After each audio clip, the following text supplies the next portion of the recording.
মো ব্লা বলে একটা পাহাড় আছে জেনেভার কাছাকাছি জায়গায়, মো ব্লা। সেই পাহাড়ের চূড়ায় ধাক্কা মেরে সেই প্লেনটার সমস্ত মানুষ মারা গেল। কারা জানেন?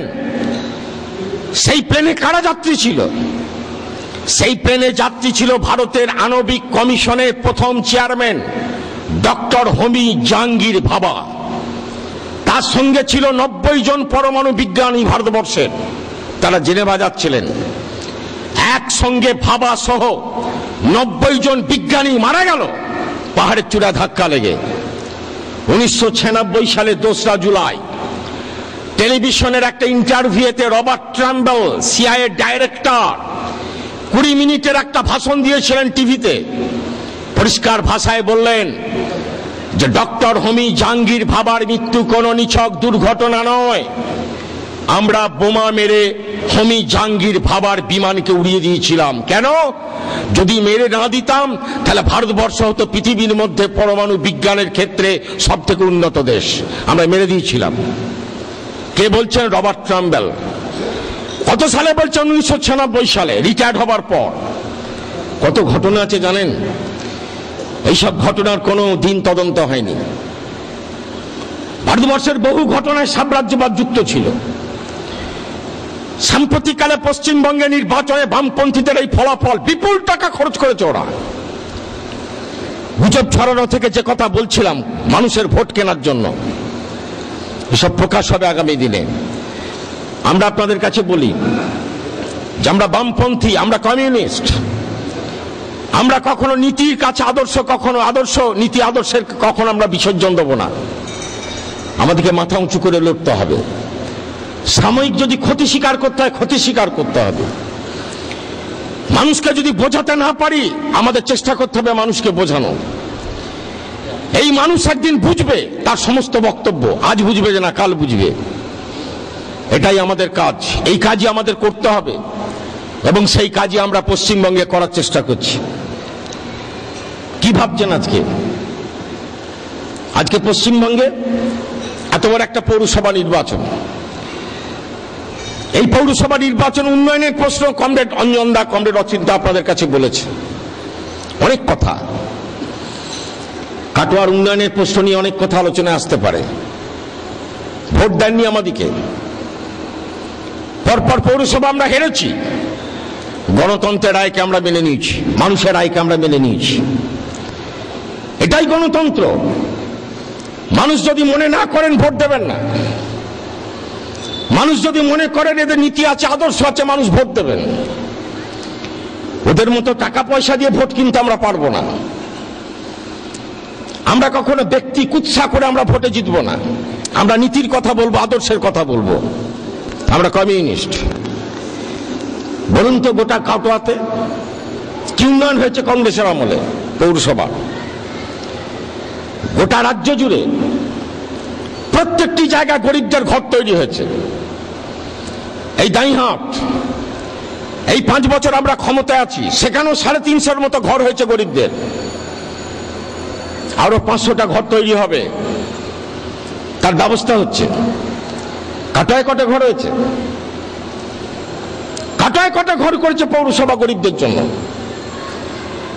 গরিবদের যেগুলো আর্থিক সুযোগ সুবিধা রাজ্য সরকারের পক্ষ থেকে ঘোষণা করা হয়েছে, এগুলো নিন। কাটোয়ার গরিবরা পাবে না। নিকাশি ব্যবস্থা কোটি কোটি টাকা দিল রাজ্য সরকার। কেন জল জমে থাকে? কার পকেট ভরল? কেন একটুখানি বৃষ্টি হবার পর ড্রেন পরিষ্কার হবে না? নিকাশি ব্যবস্থা উন্নত হবে না কেন? কি ব্যবস্থা হচ্ছে পানীয় জলের? একটা ছোট্ট পৌরসভা দাইহাট 1-2 ওয়ার্ড ছাড়া যদি চমৎকার ভাবে পানীয় জলের ব্যবস্থা করতে পারে, কাটোয়া হবে না কেন? ভাবমূর্তি। এখানে সব কংগ্রেসের নেতাদের সব ভাবমূর্তি, উজ্জ্বল ভাবমূর্তি। আমাদের কমরেড একটু কম হাসতে পারেন, আমাদের কমরেড একটু নীতি কথাটা স্পষ্ট করে বলেন, সেটা আমাদের অপরাধ। একটু নীতি কথা আমরা স্পষ্ট করে বলি বলে অপরাধ। আর কেউ কেউ মিষ্টি মিষ্টি করে কথাবার্তা বলে একবারে মাখন দিয়ে ছুরি চালিয়ে দিচ্ছেন প্রতিদিন, সেটা মানুষের নজরে পড়ে না। এইভাবে আমরা রাজনীতি করি না। আমাদের ভুল হয়েছে, আমাদের ত্রুটি হয়েছে। কমিউনিস্ট পার্টি যেখানটা ভুল, যেখানটা ত্রুটি, মানুষ যা সমালোচনা করেন আমরা মেনে নিই।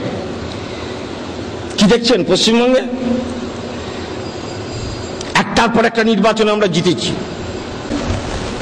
আজকে কি হচ্ছে? লোকসভার ভোটে কয়েকটা সিটে আমরা হেরে যাবার পর আজকে টিএমসির অত্যাচার গোটা পশ্চিমবঙ্গ জুড়ে কি দেখছেন প্রতিদিন? কমরেড ফাল্গুনী মুখার্জির মতো কমরেড মঙ্গলকোটে মারা গেলেন, খুন হলেন।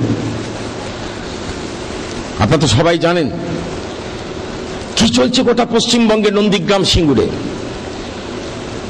প্রতিদিন টেলিভিশন খুললেই দেখবেন 4 জন 5 জন করে সিপিএম কর্মী খুন।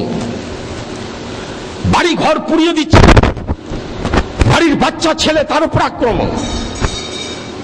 সিপিএম করে বাবা মেয়েকে মারছে, ছেলেকে মারছে, বাচ্চা ছেলেটাকে মারছে, পার্টি অফিস ভেঙে গুড়িয়ে দিচ্ছে। কয়েকটা সিটে জেতার পরেই আক্রমণ। আমরা এত নির্বাচনে জিতেছি, কোন জায়গায় কোন কংগ্রেসের অফিস আক্রমণ করেনি, কোন কংগ্রেসের কর্মীর গায়ে আমরা হাত দিইনি, কোনদিন না। তা যদি করতাম এতদিন মানুষ আমাদেরকে নির্বাচনে পরাজিত করত। আমরা গণতন্ত্রের কথা বলি, যা বলি তাই করি। কি চলছে আজকে পশ্চিমবঙ্গে? কংগ্রেস টিএমসি আঁতাত হবে কাটোয়া পৌরসভায়। কংগ্রেস টিএমসি দুজনাকে আসামির কাঠগড়া দাঁড় করিয়ে জিজ্ঞেস করুন কি চলছে পশ্চিমবঙ্গে। মানুষের নিরাপত্তা থাকবে? মানুষ ভাবতে পারবে নিরাপত্তা পাবেন মানুষ? যা চলছে গোটা পশ্চিমবঙ্গে, রাস্তায় বেরোতে মানুষ আজকে ভয় পায়। কোথাও অবরোধে আটকে যাব কিনা, আজ এখানে অবরোধ, কাল ওখানে ঘটনা, নিত্য নৈমিত্য ঘটনা।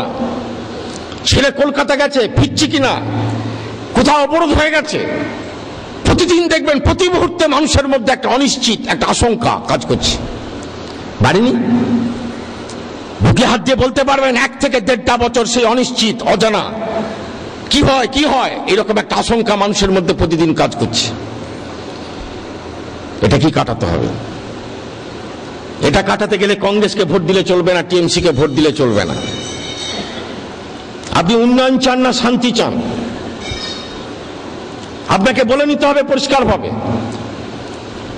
ওরা উন্নয়ন চায় না অশান্তি চায়, আপনাদেরকে সব ঠিক করে নিতে হবে। আমরা পশ্চিমবঙ্গে আজকে আপনারা বুঝি জিজ্ঞেস করি, দিল্লিতে সরকার আছে কংগ্রেসের। কয়েকদিন আগে একটা বাজেট পেশ হয়েছে দিল্লিতে, আম আদমির বাজেট। টেলিভিশনে কেমন চমৎকার ভাবে বলে, যখন বলে কি সুন্দর সুন্দর কথা, বিজ্ঞাপন যখন দেয়, ওরে বাপরে, যেন মনে হচ্ছে যে টেলিভিশন থেকে একবারে খাবলা খাবলি টাকা আমাদের হাতে এসে পড়ছে। এত সুন্দর বলে টেলিভিশনের বিজ্ঞাপনে। প্রকৃত চেহারাটা কি আমাদের? কি অবস্থা আমাদের? বাঁচতে পারবেন? এইভাবে দেশটা চললে বাঁচতে পারবেন? আপনারা বলুন মানুষের কাছে যে সিপিএম কে হাজার গালাগাল দিন, আপনার যত গালাগাল দেবার আছে সিপিআইএম কে দিন, বাঁচতে পারবেন আপনি? আগামী দিনটা যেভাবে আসছে, এটা আমার কথা নয়, অর্জুন সেনগুপ্ত কংগ্রেসের লোক, বিশাল অর্থনীতিবিদ, কি বলেছেন তিনি? যে আমাদের দেশে 100 জনের মধ্যে 77 জন মানুষ দিনে 20 টাকা রোজগার করতে পারে না। দিনে 20 টাকা রোজগার করতে পারে না 100 দিনে 100 জনের মধ্যে 77 জন মানুষ। ভাবতে পারেন? সেই দেশে আজকে প্রতিদিন চাপ বাড়ছে সেই গরিবের উপরে। বাজেট হলো, কাদের সর্বনাশ হলো? গরিবদের। জিনিসপত্রের দাম প্রতিদিন বাড়ছে। আজকে তেল কিনুন, ডাল কিনুন, পেঁয়াজ কিনুন, চিনি কিনুন, যা কিনতে যাবেন হু হু করে দাম বাড়ছে। আজকে আনন্দবাজার পত্রিকাতে আছে জুলাই মাস পর্যন্ত জিনিসপত্রের দাম আর কমবে না, আরো বাড়বে, দাম আরো বাড়বে। পেট্রোল ডিজেলের দাম বেড়েছে। পেট্রোল ডিজেলের দাম বাড়লে সব জিনিসের দাম বাড়ে, এটা মানুষকে বুঝিয়ে বলার দরকার হয় না। বলছে পৌরসভার ভোটের পর রেলের ক্ষেত্রে মাসুল বাড়বে মারাত্মক। এখন পৌরসভার আগে ভোটের জন্য এটা বাড়বে না। গ্যাসের দাম বাড়বে, 100 টাকা ভাড়া, 100 টাকা বাড়বে সিলিন্ডার পিছু।